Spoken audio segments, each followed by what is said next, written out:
Hey Ghosties, I'm Macy. And I'm Natalie. And I don't know about you, but when I think of the first towns of the New World, I typically think of New England. Places like Massachusetts, New York, Virginia, Philadelphia. Yeah. Is that not what everyone thinks of? Well, probably. Oh. But I was really surprised to find that, in fact, the oldest continuously occupied European settlement in the United States is actually in Florida. I did not know that. No, me neither. And would have never expected that. Of No, all places, never would have guessed. Florida? Yeah. There's some strange stuff going on in Florida, but I didn't expect it to be like... Historical? Yeah. I know, me neither. Interesting. 20 years before the colony of Roanoke was established, 42 years before Jamestown, and 55 years before Plymouth Rock, St. Augustine, Florida, was inhabited by Spanish soldiers and settlers and remains today as a popular tourist destination. I had no idea. Yeah. I'm this very intrigued. blew my mind. Yeah. It's the things you don't learn in school. Wow. No. And if I did learn this, didn't retain it at all. I never learned it. We only learned about like the Northeast. Yeah. Like I feel like it started with Plymouth. Yeah, that's what I thought up until this very moment. So this topic was suggested by one of our listeners, Esther. So thank you so much, Esther, for bringing this to our attention. We would have never known. everybody has such cool names. I've never met an Esther before. I like that name. I do too. But it's haunted beyond belief, and the amount of death, destruction, and pure trauma that the land has witnessed over the centuries is astounding. Jeez. It took so long for me to narrow down the places that I wanted to discuss today that I just ended up breaking this apart into 2 parts. So I hope you enjoy St. Augustine as much as I do, because we're going 2 weeks. This is part 1. I'm here for it. I'm ready. All right. Well, our tea today is from the Republic of Tea. It's called Hormone Harmony. I don't know what's in it. All the bag said was organic maple flavors. So we'll see. It was like a free sample when I ordered all of our teas. Yeah, I don't like much, so we'll see. Let's go.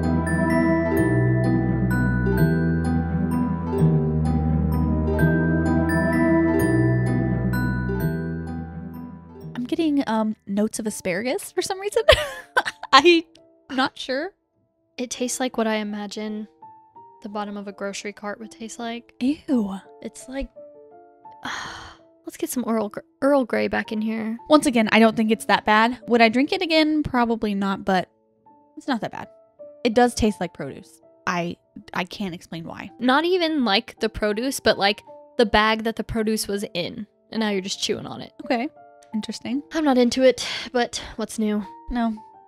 I found the one tea I liked, and I was like, I'm going to try new tea, and I've never liked a single one since then. I know, it's kind of sad. But I really don't like anything really other than like water. No, you're more picky. Yeah, and frozen Dr. Pepper, which is has weird. A chokehold on you. Which is weird because I don't even drink sodas or Dr. Pepper. Mm-hmm. But frozen Dr. Pepper? Something about it. It really, like, I crave it.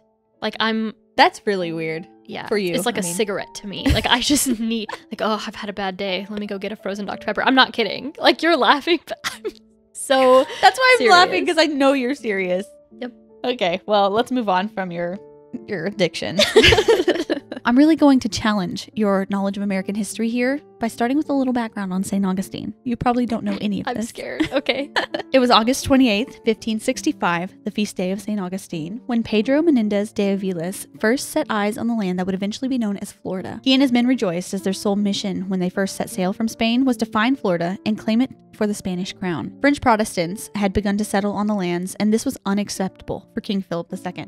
He believed Catholicism to be the true religion, and that Florida belonged to him since Ponce de Leon was the first European to discover it back in 1513. I did know that, because he was like looking for the fountain of youth or something and spotted Florida from Cuba. It's coming back to me a little bit, but I do not know. Or that's the story anyway. Yeah. Menendez and his crew finally landed on September 8th, held mass, and planned to make history in America's first parish, which is, it's recognized by the Catholic Church as the first parish of America. Really? Yeah. Which I thought that was very interesting. That is interesting. Menendez was instructed to destroy the French colony before they received military reinforcements. Unknown to him before he arrived, though, about 40 miles north of St. Augustine, near present-day Jacksonville, the French were thriving at their outpost, Fort Caroline, with a large fleet of French soldiers. Menendez and his men were horribly outnumbered and had no way to initiate an assault on the French.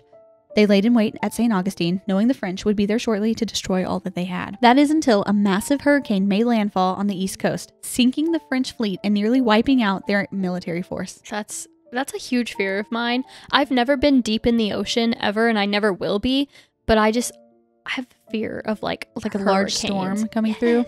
Yes, and We've talked about it before. I can't No. I can't talk about this more. No, it's making The me sweat ocean. already. Uh-huh. Like, upper lip is some sweat on it. With luck on his side, Menendez gathered his men, where they traveled to Fort Caroline and mounted a surprise attack against the mostly sleeping French soldiers. They took the outpost without losing a single Spaniard that day. With joy and bloodlust still surging through them, they returned to St. Augustine, where they found 127 Frenchmen who had survived the sinking of the fleet. Oh, no. Ono was right. They were utterly defenseless at this time, having no food or weapons, washing ashore on the inlet where Menendez and his crew first arrived. The inlet was eventually referred to as Matanzas, or the Spanish word for slaughter, because it was here where all of the men were murdered, save for 16 who had agreed to convert to Catholicism. And this is where the town of St. Augustine gets its start. Why? If they're saying, like, okay, you got it, dude, we'll surrender, just...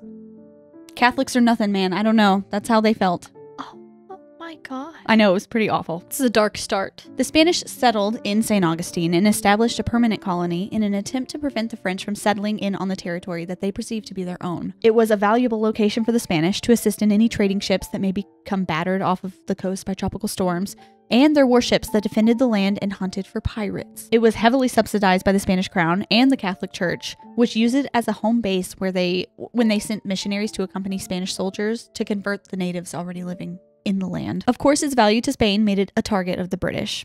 It was raided and burned in 1586, and this would not be the last time that it would be attacked and destroyed by not only the British, but pirates and Native Americans. So they were just constantly getting barraged. Oh, I was about to say, it's always the British, but I guess if everybody was going at it, Yeah, can't it was really blame everybody. one. The Spanish returned and rebuilt on the land over and over again, and in 1672 they built Castillo de San Marcos, which still exists today, to help protect their town. See, and it's just constant, like, burning, rebuilding would explain why they don't have this massive church. The British began to settle in the Carolinas and eventually Georgia in the late 1600s, and this put an even greater threat on St. Augustine and Florida as a whole. The British were once again attempted to take St. Augustine for themselves in 1702, but were unable to take down Castillo de San Marcos. They instead completely burned the town to the ground once again and retreated north. It makes me really sad that all of the buildings were constantly being destroyed. So we've got this piece of history, this like very like ancient by American standards land for our country, and it's just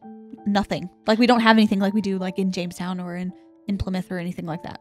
Agreed. The thing that comes to my mind is when like house flippers, when they like come in and they like buy like a beautiful like such an old antique looking house and then they make it gray. That's how I feel about like historical buildings being burned. I watched an entire like YouTube commentary person talk about this, about flippers coming in, or even people just in general who come in and buy this like really historic, beautiful home and rip out the spiral staircase because it doesn't fit with their aesthetic and do all of this thing. It's like, okay, well then that's just not the home for you. Go somewhere else. Buy or build your own home somewhere. Buy a storage container and make it your gray square little house. I hate that. I was looking at like houses in Galveston and like there's a bunch of old ones that are like nobody lives in, but you can see that it's been there for a long time.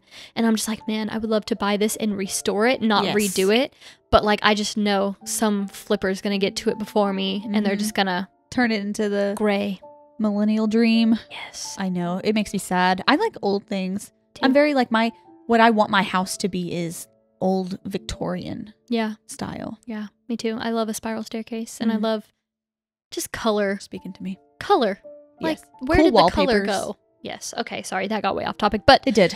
In the topic of the town being burned down, that's so sad to me because what was it and what could it have been if it wasn't so, like, had to be rebuilt all the time? Because things get updated if, like, you know, they rebuild it so it's not like the original. Yeah, you kind of lost construction. Like over 150 years of history that makes me sad. That time. Yeah, me too. It was in the 1700s that Florida, and more specifically St. Augustine, became a refuge for escaped slaves who were given their freedom by the Spanish governor, as long as they declared allegiance to the King of Spain and converted to Catholicism. The northern border of St. Augustine became the first legally sanctioned free community of former slaves in 1738, called Garcia Real de Santa Teresa de Mos. Now it's just called Fort Mose. Oh, okay. Wow. It's a mouthful. It is. The Treaty of Paris in 1763 shifted the rule of St. Augustine to the British for a brief period, but it was given back to Spain after the Revolutionary War as a reward for the assistance they provided to America against the British. It became a territory of the United States in 1821 and officially became a part of the Union in 1845. In all of that time and beyond, St. Augustine saw war with Native Americans during the Seminole Wars and with the northern states during the Civil War. It was a crumbling old Spanish town until in 1886, Henry Flagler, a former partner of John D. Rockefeller, so rich dude, connected it by railroad with the larger cities along the East Coast. It briefly became a winter refuge for the wealthy Northerners, with a couple of large and ornate hotels boasting extravagance for those looking to escape the frigid cold and snow in the winter months. And it remains a popular tourist destination today during all seasons of the year. I actually saw somebody, I don't remember who it was, on Facebook recently went to St. Augustine. I never even, that never even crossed my mind. I honestly could say I've never heard of it until we started doing research, and then now I'm seeing it all over the place. I've never heard of it. I know, in Florida, I know there's Orlando. I know there's Destin. I know there's Daytona. That's about it. Did I say Orlando? You did. That's Disney. I don't know. That's all I know of Florida. I don't know the Keys? Miami, obviously. But Okay. St. Augustine, never heard of her. Well, now we have to go because I'm very interested. Oh, I'm down. Where's it at? It's on the East Coast. It's near Jacksonville. Oh, okay. The centuries worth of war and terror experienced here give the land the feeling that something still lingers from the past. There are both residual and active hauntings in the coastal town of St. Augustine, which attracts thousands of visitors a year to catch a glimpse of and experience the paranormal. There are 36 buildings of colonial origin and another 40 reconstructed models. So there's still kind of like this section of the town that's this old colonial type, like Spanish colonial Good area. But I mean, not all of the houses are truly from that time. I like the idea of keeping the vibe. Me too. You know? I wish all of America could be that way. Agreed. Artifacts have been found from the Timucua, I think that's how you say it, tribe, dating as far back as 3,000 years ago on the land. And there is a ton of history that can be seen and felt in St. Augustine. Like, you could feel it. It's palpable. Mm-hmm. So looking through the lists of the most haunted places in St. Augustine, it seemed as if every single home and business had a story of ghosts or paranormal activity. Literally every single one. Like Galveston, just Yes. like the whole island. The entire thing is haunted. It was hard to narrow it down, and if you've ever been to St. Augustine, we'd love to hear your stories. Even if you live there, that would be even cooler. So put them in the comments if you've been to St. Augustine, if you've got any paranormal encounters, or if you don't want to comment it, please send it to us anyway. Send it to our Gmail at ghostiespot@gmail.com. Yes. I'm not tired of St. Augustine stories. That's surprising. I know, usually I get tired of this, and Mhm. I'm not. Starting with the oldest building in St. Augustine and the oldest masonry building in the U.S., we have the Castillo de San Marcos. I mentioned its construction in 1672. It was built into a star-like shape out of a type of limestone called quoquina. It's a semi-rare sedimentary rock formed from the compressed shells of dead marine organisms. Isn't limestone, doesn't it have the spooky energy? It carries, right? Yes, it does. Okay. I knew it. Yes, limestone is thought by many paranormal investigators and people in the supernatural world to believe, it's believed to be a super energy conductor. Interesting. And this place is not only, it's right on the coast. Like, if you look out from the fort, it's into the ocean, and it's surrounded by a moat, Oh, wow. which is really cool. So I like it's that. just got water, limestone, grueling history, prime real estate for a haunting. It's been a military fort for the Spanish, the British, and the U.S. It was used as a military prison where many men from different Native American tribes, as well as Revolutionary War soldiers, were held and died. It is even believed to have had a hidden chamber in the lower portion of the structure that was used as a torture room for prisoners. Oh, no. It's said that it was discovered years after its use when a cannonball fell through the floor, showing a room containing ashes and human bones. Cannonball. Yeah, because it was a fort, so they've got cannons on the property. God. I'm positive that Castillo de San Marcos still houses all of the feelings of anxiety, fear, anguish that the soldiers and natives felt at one time or another within its walls. It has to, especially if it's this super energy conductor with the limestone and the water and everything. I'm sure It remembers. there's a reverberation of those feelings still. Yeah. I like that the building remembering. And also, because what we were just talking about in one of the last episodes, water having a memory, and it's just surrounded by water. So just think about I don't know, it changes things. you know? There are many paranormal experiences reported on the grounds of this old fortress. People have claimed to see Spanish soldiers marching and patrolling the grounds, Native Americans leaping to freedom off the edge of the walls, lights coming on from within the watchtower at night when there's not a soul inside, and the sounds of loud screams and hushed conversations being had in rooms that remain empty. I don't like the screaming part. One particular story that I found comes directly from the people who work for Landmark. One evening, their CEO and general manager were visiting the grounds to inspect and discuss business. They were believers in the paranormal.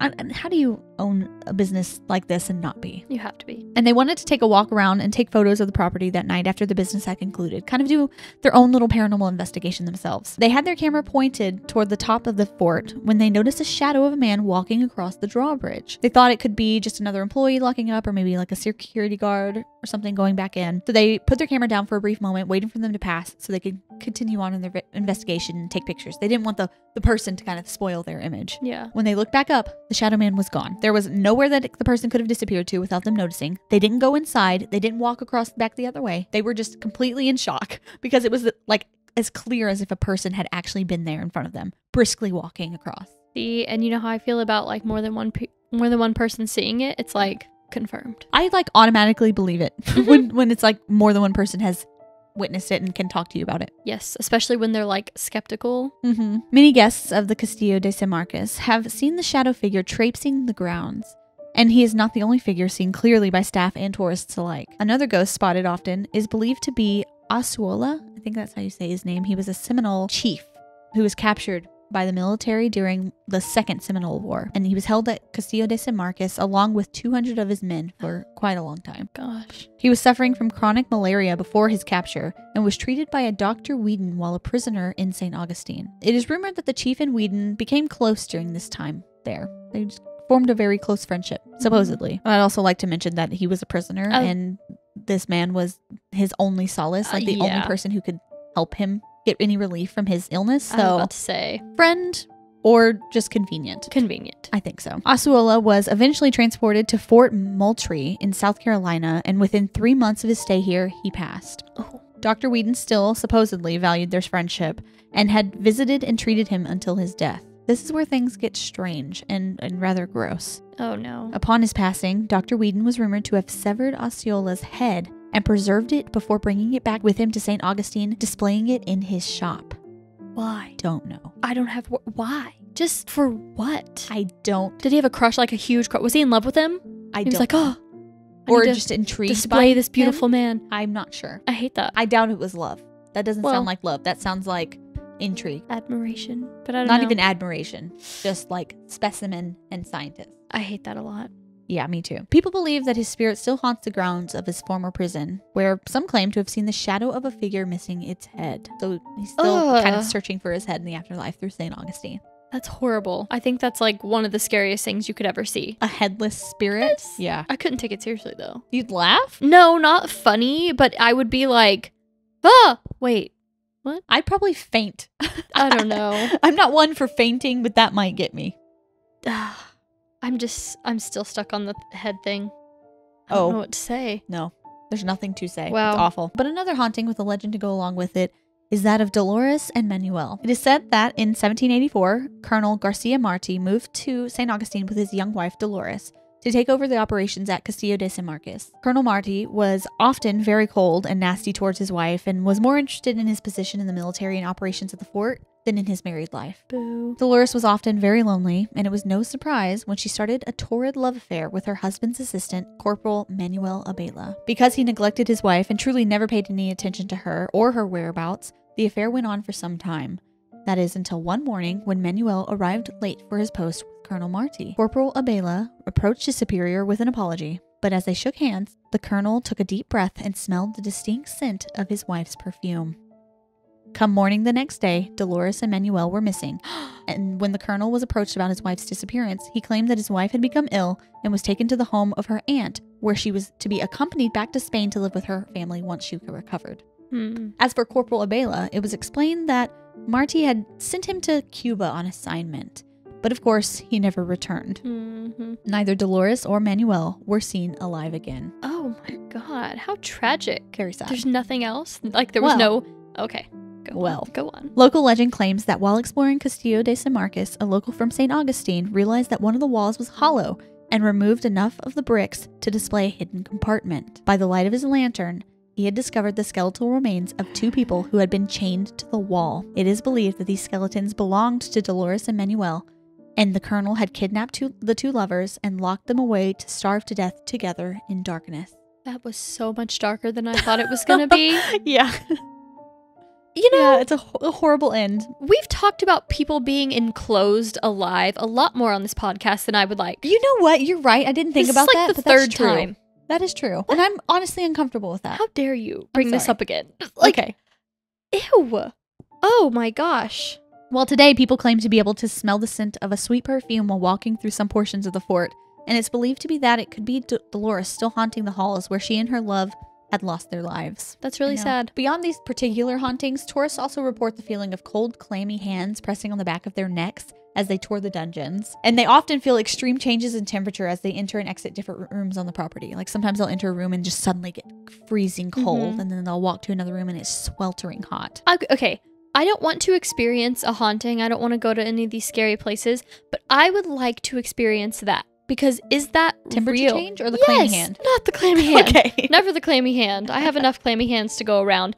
But the temperature, like when people walk into a room and they're like, oh, it's freezing in here. Like I have, not necessarily a room, but I have like walked through like on a walk and just suddenly been hit with a cold spot. And it's not like where you just suddenly are like, you've got a chill and your teeth are chattering. It's like the hairs on your arms stand up and you just feel a sudden chill rush through your body. See, no, I've never experienced that, and I would like to just understand what y'all mean. I mean, I just tried to explain. No, like I want to feel Yeah. it. I want to experience it myself. Okay, well, but then we'll go to one of home. these haunted places and see if we can find you a haunting. I don't know about that. Visitors will even claim that they feel sick after visiting locations. So they'll enter and they'll just suddenly feel queasy and I don't know, maybe it's all the energy, just overload of energy and trauma from the past that just gets these people. I can see that. In typical haunted location fashion, tons of people have gone home and reviewed photos of their trip only to see that the pictures taken at Castillo de San Marcos are full of orbs and mists. I'm upset that we didn't get anything like that in Galveston. I was gonna say that. Which we didn't go at night. No. That makes we should. a little more sense, I guess. We can always go back someday. Yeah. I don't know. I was like, whenever we were in Galveston, I was like, when we were taking pictures, I was like, this is not, there's just gonna be nothing. But part of me was like, what if? Oh, as we were taking pictures, I was like, there's definitely gonna be something in one of these windows. I was trying to be, or I was skeptical, and I was just, nah. I wasn't on the boat of, it's definitely gonna be a person. Yeah. I wanted to be kind of not believing, so then when I'm looking through later, I could be like, oh my gosh, there's something, but there wasn't. There was nothing. So next on our ghostly tour is the Huguenot Cemetery. What's a haunted town without a spooky cemetery or two? It's 1821, and the town of St. Augustine has been inhabited for nearly 300 years at this point. With 300 years of building up a community, battling through multiple wars, pirate attacks, and regular wear and tear on a society, you're going to have a lot of dead people. It's just the way of life. I mean, yeah. At this point, the only cemetery in town was the Tolemata Cemetery.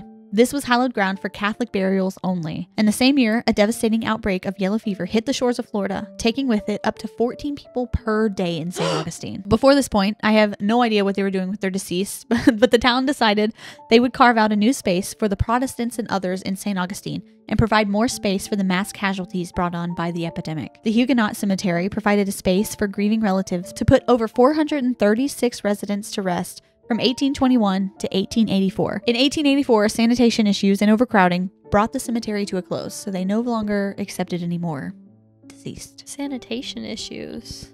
I think just the way that they were handling the graves. Could you ever be a groundskeeper on a cemetery? I don't think so. Cemetery?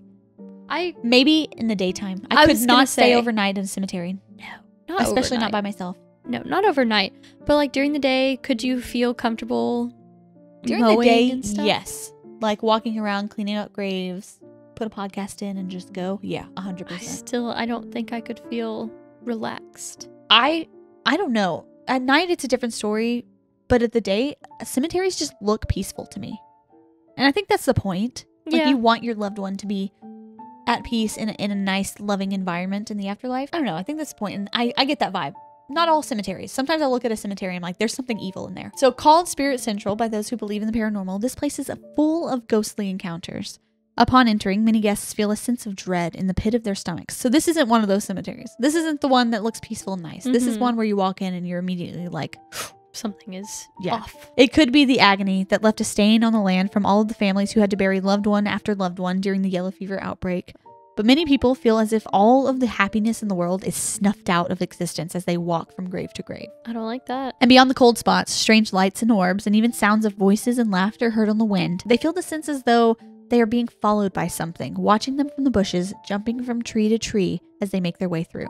Nope. They'll even hear footsteps and creaking. And my mind's like, okay, maybe it's just bugs on the ground. Or animals. Or like a little animal. But yeah, they'll feel like they're being watched, and they're thinking, oh, it's just in my head. I'm in a cemetery. Mm-hmm. And then they'll hear like a step or a twig snap or leaf crunch. Yeah. And no one's over there. That just gave me chills. This fear is made even more real when you see the full body apparition of some of the spirits who haunt their own graves. There are two that seem to be spotted regularly. The first is that of a young girl believed to have been around the age of 14 when she was buried. It was in 1821 in the throes of the yellow fever epidemic when a body was found discarded at the old city gates right across the street from the cemetery. Nobody in town would claim her, and city officials never learned her name.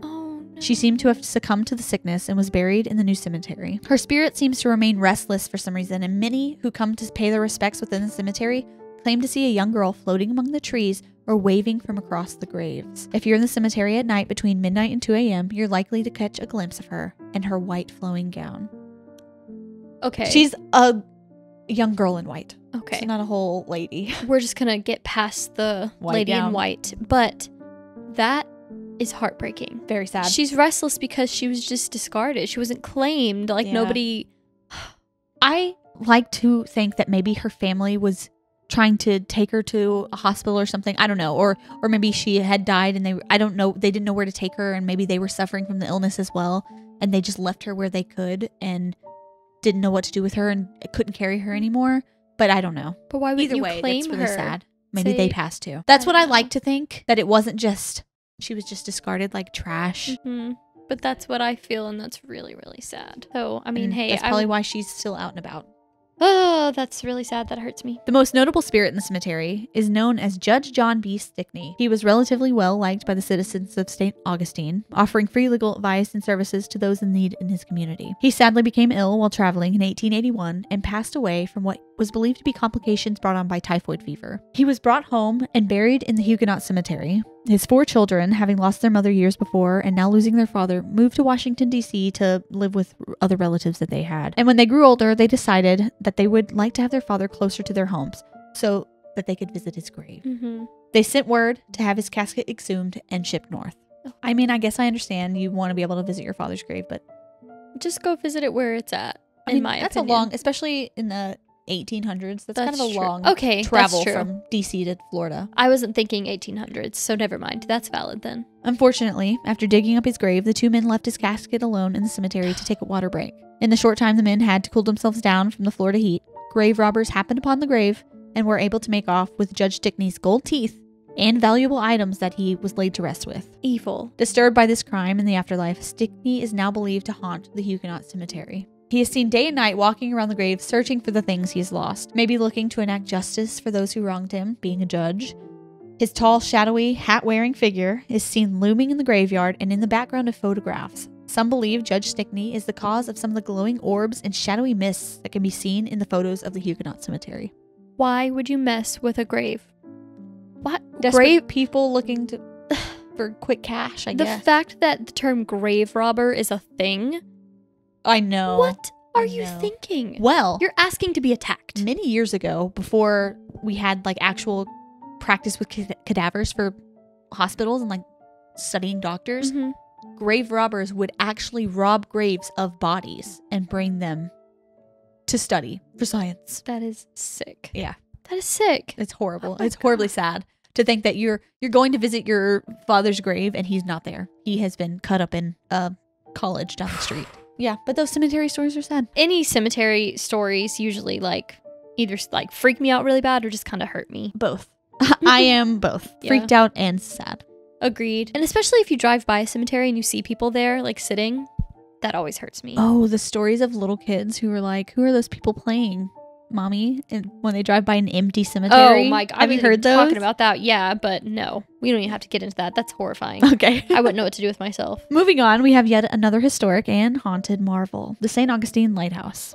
Lighthouses are really cool. I love that they're haunted. They have to be. All of them. Yeah. Every lighthouse, it's a requirement to be haunted. Agreed. There's been a structure on the beach of Anastasia Island since 1859 when the Spanish built a watchtower to guard their camp from invaders by sea and land. The site was used by all who came to own the land, and the actual lighthouse we see there today was constructed in 1873. I think it replaced a previous lighthouse that was put in that place. It's still there? Still there. It remains an active aid to navigation today. So it's still in use.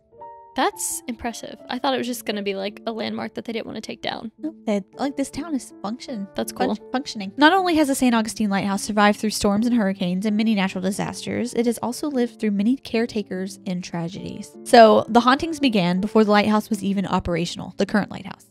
On July 10th, 1873, Hezekiah Pitty and his crew were out on Anastasia Island constructing the lighthouse that would be used to guide thousands of ships to safety. He and some of the crew members often brought their children along with them during their work days, and they would all get together and make up games and play along the shores, just, being kids. This day was no different, and when several of the children jumped into one of the carts that the construction used to haul materials from the pier to the site, nobody batted an eye. They're just like, they're just playing as they usually do. Tragically, Hezekiah's two daughters, Eliza and Mary, along with a third friend, were riding along in the cart when it toppled over and crashed into the coast.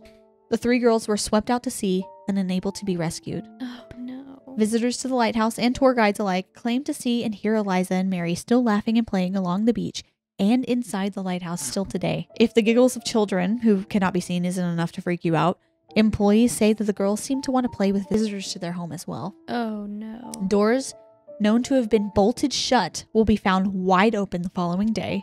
Music boxes in the gift shop are routinely opened by unseen hands and play music out by themselves in the middle of the night. Mm-hmm. And there have also been instances when wet, sandy footprints are found on the ground floor in the lighthouse in the morning when the doors are unlocked, like little kids' footprints. I don't know if I'm sad or scared. I'm Both. sad and scared. Once again, both. Oh my God. The source of another two spirits seen often in and around the lighthouse comes from the single family who worked and lived in the original tower in the 1850s and 60s. Joseph Andreu was the lighthouse keeper from 1854 until his untimely death in 1859. He took great pride in keeping the lighthouse at peak performance, doing the repairs himself on a regular basis. In December of 1859, Joseph was standing on scaffolding, repainting the side of the lighthouse after a particularly heavy storm, when the supports fell beneath him, causing him to plummet to his death. Oh, no. After the loss of her husband, Maria Mestra Andreu took over as keeper of the St. Augustine Lighthouse for the next 2 years. Oh, wow. She not only took care of their 8 children, but she became one of the first women to work for the U.S. Coast Guard and the first Hispanic American woman to command a federal shore installation. Good for her. She was pretty cool. Wow. 8 children, though. That's crazy. Yeah. I think that alone is just, if you raised 8 children, you've done it. Great You've job. made it. But okay. I like her. She worked diligently to keep up with the demands of the job, just as her husband did, and was often seen out on the catwalk looking over the edge at where her husband had fallen to his death before. She would often just, sit there and stare down and just think of him. She is still seen today in that same place, a whisper of what she was in her life. And her husband is also still haunting the rooms of the lighthouse to this day. He is known as the Man in Blue because his tall, thin frame is often spotted in a blue jacket and mariner's cap. He can be seen and heard walking up and down the stairs inside, looking down from the catwalk above, near where he had fallen. There was one story that I read of a more recent lighthouse keeper who refused to go back to work because he claimed the spirit chased him up and down the stairs all night. So I don't know if he actually saw the spirit or if it was just the sounds of footsteps he heard constantly racing up and down the stairs after him all night. But the morning came and he's like, absolutely not. I am not going back there. You can't make me. Oh my God. That's really scary. Chasing him or supposedly chasing him. Oh no. No. His apparition was supposedly even captured on film while the cast and crew of Ghost Hunters visited the lighthouse. I didn't watch that episode this time because I didn't have the time, but apparently they got him. Aside from the creaking footsteps up the old stairs, many visitors and employees smell the scent of cigar smoke wafting through the tower. No smoking is allowed on the grounds of the lighthouse, and locals believe that the smell could be what's left of another caretaker from many years ago. You're almost guaranteed to have an interaction of one kind or another at the St. Augustine Lighthouse. So if you ever go to St. Augustine and you're looking for a haunting, this place is the place to go. I want to go. Me too. I want to go to all of these places. I picked my favorite places. There are so many. The final haunted location we'll talk about today before we wrap it up for part 1 is Casa de la Paz. It is the site of a very particular haunting that for some reason has really, really freaked me out. I can't explain it. Maybe you'll understand. Get on with it, man. I'm ready. You're putting me on the edge of my seat. I believe that Casa de la Paz is closed today, but over the years, it has been a bustling business of one kind or another with prime real estate near many restaurants, art galleries, antique shops, and several locations popular with visitors to St. Augustine. It's like right off of the coast too. The home has been a bed and breakfast, a boutique inn, a kindergarten, and restaurant since it was first built in 1890. The kindergarten threw me off. Okay. But when our story begins, it was a private home for J. Duncan Pooler and his family. Pooler was a banker and very rich man in the upper class circles of St. Augustine. Pooler designed the home himself, choosing all that money could buy, sparing nothing for his family to enjoy. They hosted many parties and invited others that they knew in the upper echelon of society to stay and visit at their beautiful home right off the coast. One such guest was a cousin who lived in New York. It was 1915 and Mabel had just gotten married to a handsome young lawyer. Her family invited the couple to stay at St. Augustine for their honeymoon. They were truly in love and spent every day and night together while they visited the beautiful coast, taking in all of the sights and enjoying their time as husband and wife. Their visit was coming to an end when Mabel's husband decided he would make the most of their final hours there and go fishing. He kissed his beloved wife goodbye, took his small boat to the beach, and rowed out into the water for some final moments of peace before returning to their busy lives. Very suddenly, a storm begins to blow in from the Atlantic, slamming waves onto the beach and becoming more and more violent by the second. Mabel was beside herself with worry for her love, watching from the window as the storm battered the coast with such intensity, her unable to do anything to help him. As suddenly as it came on, the rain and wind began to die down, and Mabel raced to the beach to look out for her lover. The Poolers called for the authorities and several of their friends to form a search party.